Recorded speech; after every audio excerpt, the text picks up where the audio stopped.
কাজে তোকে লাইনে দরকার বলতাম না।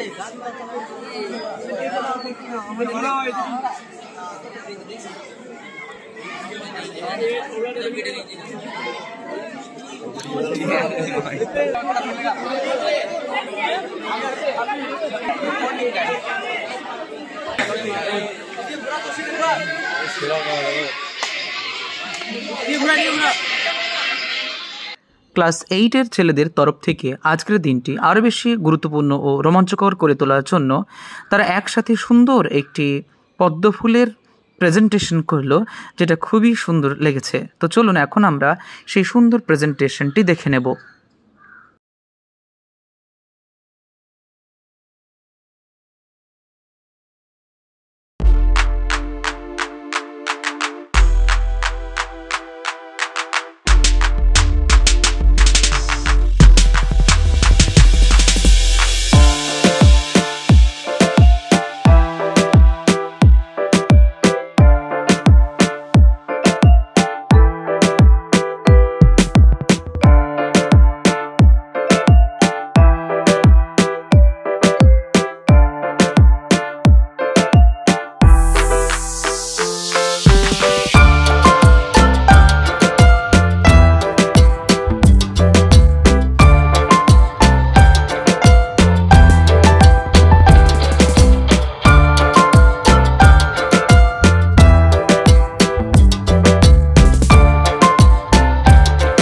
নবাগত দশম শ্রেণীর ছাত্র চিস্তির দ্বারা পরিবেশিত হলো সুন্দর নাচের রসুল, যা আজকের অনুষ্ঠানটিকে আরো বেশি রোমাঞ্চকর গুরুত্বপূর্ণ করে তুলল।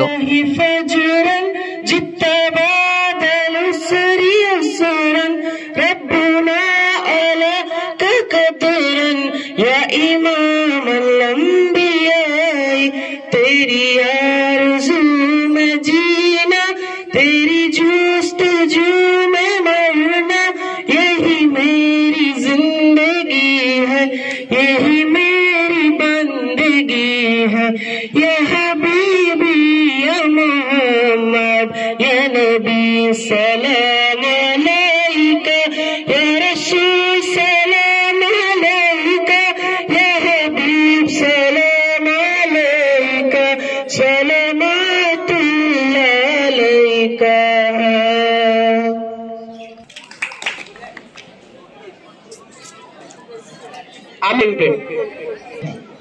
মাত্র 15 বছর মাসের রাজত্বের অধিকারী বাংলার নবাব সিরাজদৌল্লার চোখে জল, কপাল চিন্তার ভাঁজ, হৃদয় বিশ্বাসঘাতকতা দ্বারা পাথরে পরিণত।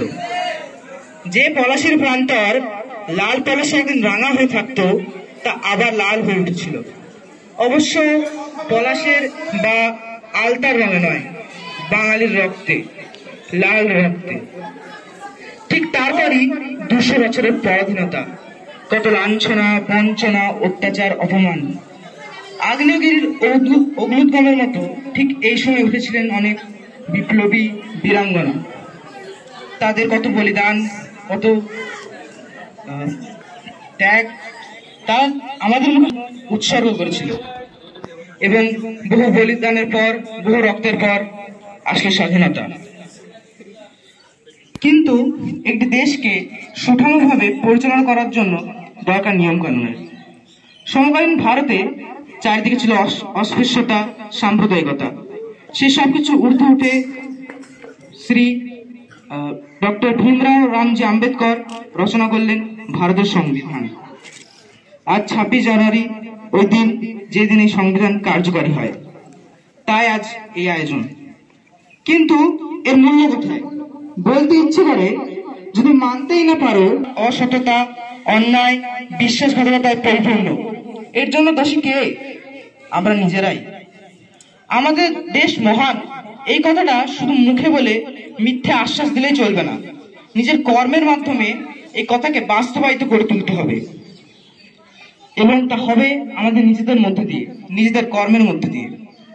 আমি আশরাফ রহমান এই বলে আমার সংক্ষিপ্ত বক্তব্য শেষ করলাম। আসসালামু আলাইকুম।